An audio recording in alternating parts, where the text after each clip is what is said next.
it's funny because when you look at someone on the internet, you read articles, you watch videos, you kind of create an image of that person.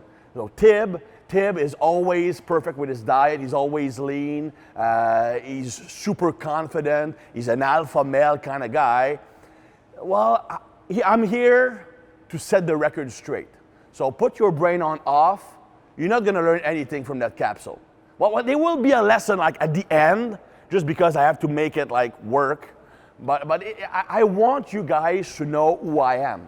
Because when you understand how somebody's brain works, you can understand why they are acting a certain way. Now, it has to be about when I proposed to my wife. Good. So those who stayed, because I'm pretty sure that half of you just left right now, those who stayed, it's a pretty cool story. So I was working in St. Louis at the time, at a performance center where we had some of the blues players, some of the Ram players, a lot of high-end executives, sportscaster, even Joyce Meyer, who was one of the top preachers in the US, was a client of ours. Now, I was in St. Louis, right? And I met my wife-to-be 2 weeks prior me leaving for St. Louis. So she was in Quebec. Well, it wasn't like I was looking for a relationship. I met her online, and I thought that she had a nice body, so might as well sleep with someone before I leave, right? So it was more physical than anything. Well, it turns out I probably made a good impression, because the first week I was there, she emailed me, I just bought plane tickets, I'm gonna come see you. So I mean, I have a really shitty personality.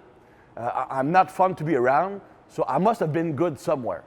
Anyway, so she's there, and we kind of hit it off, but I'm still not certain now that I like her.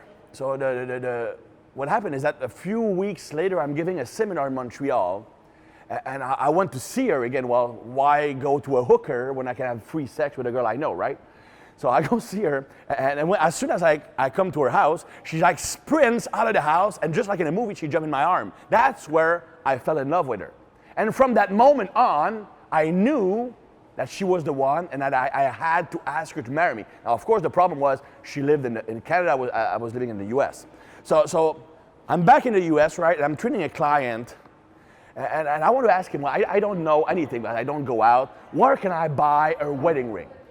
And I had a price range in my mind, right? Because I don't know jewelry, right? So I'm thinking like $500 to $800. I mean, I once bought her a necklace for like $75. So a wedding ring should be like $500 to $800, right? So that's the price range in my mind. So I'm asking that client, where can I buy a wedding ring? Of course, I asked that to a guy who owned the biggest industrial cleaning company in the US. Probably making like $400 million a year or something like that. Oh yeah, my friend owns a jewelry store. That's where I buy all of my stuff. First lesson, don't ask jewelry advice to someone who's making $400 million a year, right? So I go to the place, right? It's not that big, so it's okay. I'm gonna be fine, right? $500 to $800. So I walk in to the jewelry store, and I'm looking around, right? Just browsing. Okay, second clue.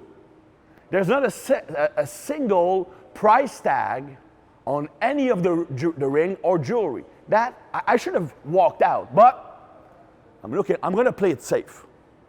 I'm going to look for the simplest wedding ring that is shown. Let me look at this one.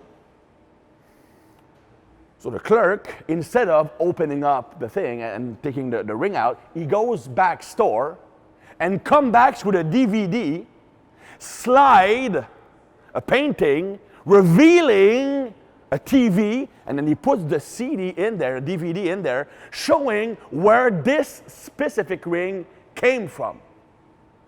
That should have been clue number 3. When a ring has its own DVD, right? So, $500 to $800. I have a big ego. Well, I don't have a big ego. I'm a people pleaser. I'm going to take that one. Perfect, sir, it's going to be $800. Top of my range, still a bit expensive. I won't be able to eat as much for the next few weeks, but I expected it. So I'm at a counter. I give him my credit card. Sorry, sir, it's declined. Now you have to understand that I'm very insecure. I have very low self-esteem, especially with money. So when my card was declined, dude, I'm not that poor. I can still afford $800. Sir, it's $8,000. But I have such a deep desire to please other people and not look bad, I took out my 2 other credit cards that were for emergency, then went to the ATM to withdraw the largest amount of cash I could, and I paid the $8,000 on the spot, being in deep shit financially. So at least I have the wedding ring, right? So now it's time to go home and propose. I did this big plan. Anyway, I missed my flight twice. Everything went really wrong. So I finally arrived in Montreal, and dumb, stupid bodybuilder. I'm wearing a tank top. Well, it's hot, and I have this cool vein here, so I want to show it off, right? Well, sir, come here, open up your bag. You're gonna get searched. Tip, because you have to learn something from my videos, right? If you're a bodybuilder and you're jacked, don't wear a tank top when you're traveling. You will get searched. Anyway, so they opened the bag up, right? And me, because I'm an idiot, I left the ring in the original box with the DVD and the receipt. Now, if you're not Canadian, you don't understand what that means. It means that when you're coming into the country, you have to pay sales taxes when you exceed the amount of money you can carry. So I had to pay 15% of import taxes. Otherwise, I could not leave the airport with my wedding ring. Of course, all my credit cards were loaded. I didn't have a dime left in my account. So I had to call my mother. Can you Western Union me $1,500? Otherwise, I cannot leave with my wedding ring. So she Western Union. So finally I can go and I take my car and go rent a car and go to Quebec City and to finally propose. When it's time to propose, I'm imagining like an amazing reaction, right? $8,000 ring plus the $1,500 from the. It's worth something, right? Well, I gave her the ring. Of course, she had a great reaction at first. Then I'm showing her, hey, it comes with a DVD. Then she put the DVD. Well, you didn't buy that ring. Why? Well, you didn't see on the DVD. Yeah, I saw the DVD, right? Well, it's from South Africa. Blood diamonds. You bought blood diamonds. Holy shit. So she wasn't even happy with the ring. So I had to buy her a house afterwards. So anyway, it's big trouble. So anyway, the moral of the story here is, I'm going to try to find the moral of the story. Applying to training. Don't make decisions just to avoid looking bad. It will always come back to bite you in the ass. So in the gym, if we want to apply that to the gym, because it has to be about training, right? Well, don't use a weight that exceeds your capacity just to look strong in the gym so that everybody will admire you.